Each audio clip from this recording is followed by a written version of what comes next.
Welcome to Think Big with Dan and Qasim. Join hosts Dan Melnick and Qasim Masood as they explore big ideas, limitless possibilities, and engage with visionaries, entrepreneurs, and thought leaders who dare to dream big, get inspired, motivated, and find practical tips for personal growth. Think big, dream bigger, and ignite your potential. All right, welcome to Think Big with Dan and Qasim, and our guest today is Gwen. So, Gwen, if you want to go ahead and introduce yourself, tell us what you do for a living and where you live. Sure. My name is Gwen Ottenberg. I am the owner of Imaginative Toys. So basically, I play for a living, and I am in Wichita, Kansas. Awesome. So, how did you get the idea to start your business? Oh, like all businesses, it's real easy. I didn't want a real job. I never wanted to work in the corporate world, so I wanted to play for a living, and my parents said, "That's great, get a degree." And then I ended up still opening a toy store. So that's the shortest version of the story. So, like, what made you want to get into toys, right? Because when you said you wanted to work for yourself, there's a million different things that you could do. So, what made you go into that direction specifically? Life's too short if you're not having fun. So my first job was at an amusement park. My job after that was at a place kind of like Chuck E. Cheese. So I've always been in the kid world. And I grew up in Pittsburgh, Pennsylvania. So I knew where my husband was going to school that we weren't going to be living in Pittsburgh. So I needed something that I could do just about anywhere. So I got a degree in communication, which means I can use it for literally anything. And my voice is my tool. And I talk a lot all day and wanted to play for a living. And we moved here. I was part of a toy store in the Science Museum. And then we decided we could open our own toy store because Wichita didn't have a toy store. That's amazing. So, in terms of your toys, right, what makes your toys more unique and better than your competition? I think the toys are really matched with kids or adults, whoever's going to be playing with them. So our goal is to get the right toy in the right hand at the right time. So for us, it's a matching situation that if your kid is into building and dinosaurs, that we find something that combines building and dinosaurs that they're actually going to want to play with, and not something that does all the playing for the child. So, in terms of if somebody comes into your store, right, how are you? So, do you do custom orders if they want something specific that you don't have? What does that look like? Oh, custom's always fun. Our goal is to match them with something we already have in stock. With supply chains and everything else, it's always a crapshoot on whether or not something custom can happen in the time frame. We see people on the way to the birthday party, or the birthday party's this weekend. So custom timing isn't normally working. So it's taking the information that they have, which is limited at best most of the time, and combining it with a toy that we have that'll work for the child. Cool. So, what is the definition of success in your point of view? Oh, that's a great question. What success is getting to smile every day at what I do. The best time to own a toy store is the week after Christmas, when kids come in and they go, "Oh, Santa Claus got that for me. It was so cool. I can't believe he knew that's just what I wanted." That tells me that I did the right thing and I knew what I was doing. And you can't experience that in any other way. The week before Christmas is fun because kids are coming in and pointing at everything they want. And what we always tell parents is what they talk about 24 hours later, that's what matters in their world. Kids want the gamut when they're in here. They want this and this and this and this and this and this and this. What are they talking about in a day? That's what matters in their little brains. Great. So I do have 3 kids, by the way. And so what Let's play. So just be a few toys for my kids. Now, what are your kids into? What do they like? They are more artistic. Okay. So for them, it's definitely something open-ended. We have a lot of art supplies. I actually love giving kids a great set of pens, pencils, markers, and a pad of paper with no other instruction, and let them be in charge.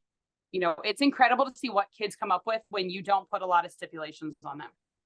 So what's your process to suggest these toys? Like, you just ask me a question and then something, I believe something was processing in your mind, and then you Always. just came up with some ideas. So what's the process? Is there some process or not? I think it's more about being a detective. It's asking for a piece of information, and then how do I expand that information out to handle what you need? I could tell you that you should get them a Lego kit, but chances are a Lego kit is too specific for them if they're really into imagination creating. Or if you buy them the Lego kit, they're going to throw out the instructions and they're going to create something else, which is totally amazing as well. So it's just taking whatever piece of information you give me. And then normally I'll walk around with people and I'll say, what do you think about this? And they'll go, no, yes, or whatever. And then I take whatever that reaction is and just keep going down the line. It's just a process of elimination. But I've been doing this once or twice, so I'm pretty good at nailing it on the first or second try at this point. Oh, that's great. If you can process this, I believe still things are in your chest, all the questions are in your mind, like everything is at your side. But if you can process these things, I believe you can help a lot of people. For sure. Because buying something for kids is a big thing for me. Even if I'm going to my brother's home, and I have to give few gifts to his kids. That's a problem for me. Now I'm in Thai shop. I don't know what should I buy. Where it goes, nobody knows. That's where specialty gets to shine. We take you by the hand and we pull you into the department and we say, this is what you need or this is what you want. At Christmas, I jokingly say, my job is to make you look good. So we offer complimentary gift wrap. And then when I hand it to somebody, especially a guy, I'll say, take credit for it. And they're like, they'll know I didn't do it. I was like, I know, but you can still take credit for it, that you came to the right store to buy the right gift and have a gift wrap. So you look like $1 million. That's what it's all about. That's the cool part about being in specialty, is that we make sure you look good. And I'm not afraid to tell you if an item doesn't make sense for you. I'm going to say, I wouldn't buy that. You can do what you want, but I wouldn't buy that particular item, no matter if it's more expensive or less expensive. If it's not right for the child, if a toy doesn't get played with, it's not worth it. That makes sense. So as of right now, what does a typical day look like for you? So I start every day with a plan, and then in the world of retail, anything can happen. So this morning I, planned for this and, planned for other things. And I had 8 pallets of Legos show up. So I've unloaded part of the pallets and I'll go unload the rest. I can think that we're going to get something tagged and put on the floor. But if there's a grandma with a birthday party, that becomes my main focus. When the store's open, it's all about the customer and serving whatever walks through the door, whether it's a baby present or a birthday present or a whole set of party favors. I'm just on the ride of whatever happens. That's awesome. So what role does technology play in your business? Oh, okay. Technology is my friend and my foe, always. I have full inventory tracking. I can tell you what I have, how many I sold of this item last year, what the price was last year, what the price is this year, all of those important things to really get the data behind my business. But otherwise, it's people. It's talking to people. We're just building relationships. And that's the most important thing. Do you think if you add artificial intelligence in your technology support, this will be a huge difference? This will be a huge push to your business? I think on the web part of it, it could be. I don't think AI is ever going to replace the in-store experience with people. We see people at all walks of life. We have a lot of people who have adult parents that are dealing with dementia, and just having somebody that they can talk to about that and showing them toys and activities for their parents that they can do is never going to be replaced with AI. People come in and call us their happy place. AI is never going to be able to do that. They may be able to do part of that on the web, and they may help supplement our suggestions in person, but people need to see people and have reactions and genuine conversations that I don't think AI is ready for at this moment. Doesn't mean it's not coming down the pike, because I'm sure it is. But I guess like as of right now, right? Like what does your operation look like? 'Cause there's only one of you. So do you have a big team. So there's like if they want to talk to somebody, there's somebody else that they can talk to. How does that work? And if you're going to hire people, like what kind of people do you look for to work for you? Sure. I have a team that helps front and back of the house both. We actually hire a lot of teachers and retired teachers. They're really good with children. They're really good with problem solving. They're really good thinking on their feet. Retail is a lot of just thinking on your feet and going with it. And teachers always have that skill because they've learned that skill from being in the classroom. And people that genuinely like to connect, the people that meet somebody everywhere they go, those are my best employees because they build the relationships with customers. Cool. So everybody faces challenges. Like we talked to more than 40 or 50 entrepreneurs, and everybody said, yeah, we faced a lot of challenges. So what do you think? What was your biggest challenge while starting this business? Ooh, okay. Biggest challenge when starting was just to feel legit in my own skin. I started when I was young.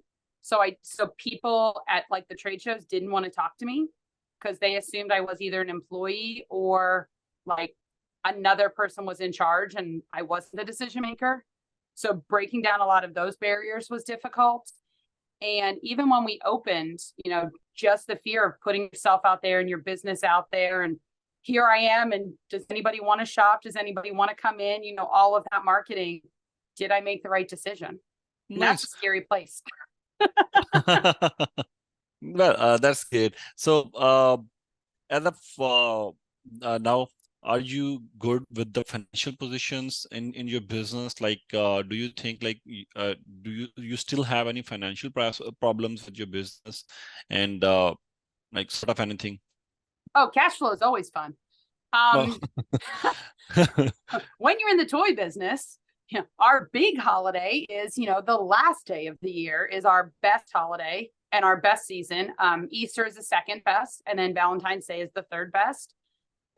So sustaining a business throughout the year. Luckily, there are kids that have birthdays every single day.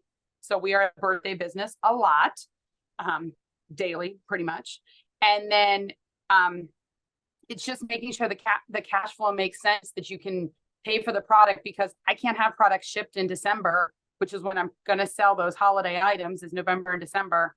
I've got to have it shipped in now, and then I can have it under control and tagged and ready to be put out. And I'm not facing the dilemmas of delivery and all the other logistical problems. So it's watching what I'm buying and being careful of what I'm buying. And in the toy business, a lot of manufacturers will have longer dating because everybody is selling a lot more Christmas. So we're cash poor in, the summer. And right now kids are thinking about back to school and clothes. So toys are the least of the priorities. And then as soon as kids go back to school and start birthday parties again, we become up on the priority list, which is nice. But it's just being careful. So what percent of your business would you say is e-commerce versus people buying in the store? E-commerce about 30%. E-commerce about 30%. Okay. So in terms of, I guess right now, what would you say is your number one priority for your business in the next 3 to 6 months? Christmas. That's simple. No, it's making sure everything's ready and in line.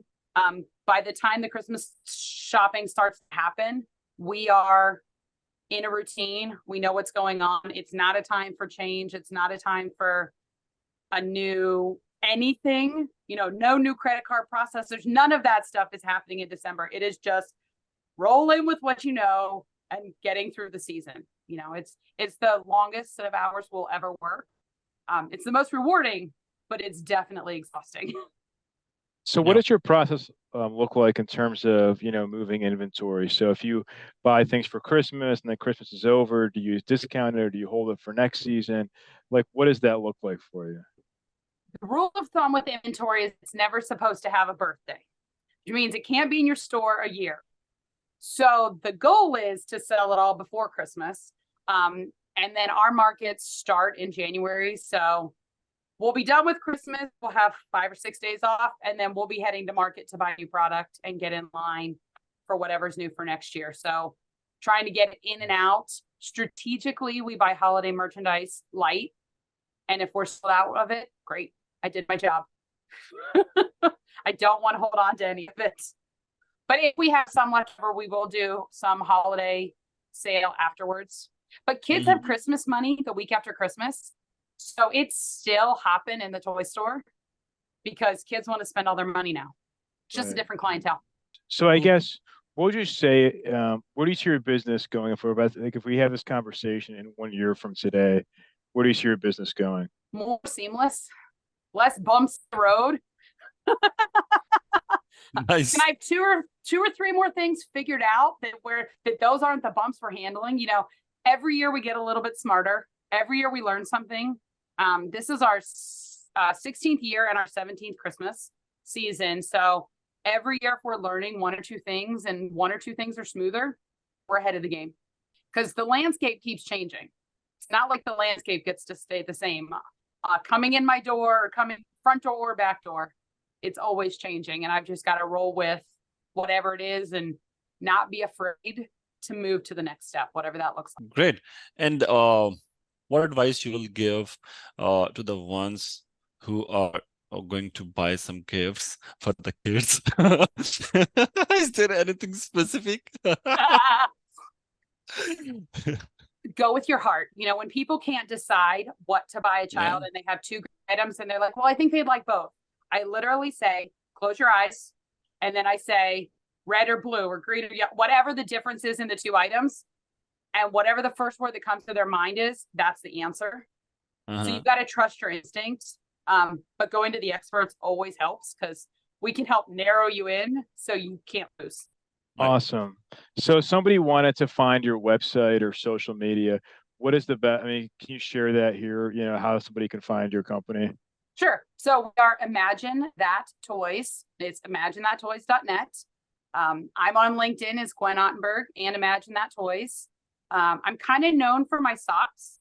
My socks haven't matched since I was in the 7th grade. So every morning I'll post a picture of my socks on LinkedIn with a little kind of thought of the day of kind of where I am in life. So that's always kind of fun to connect business wise and have a little bit of fun while doing it. Sounds great. Well, Gwen, thank you so much for your time. I'm wishing you the best of luck, and hopefully in a year from now we can chat again. You'll have a more seamless process. And yeah, thank you so much. Thank you. Thank you. Thanks. All right. Bye. Have a good day. Bye-bye. Thanks, guys. Have a good one.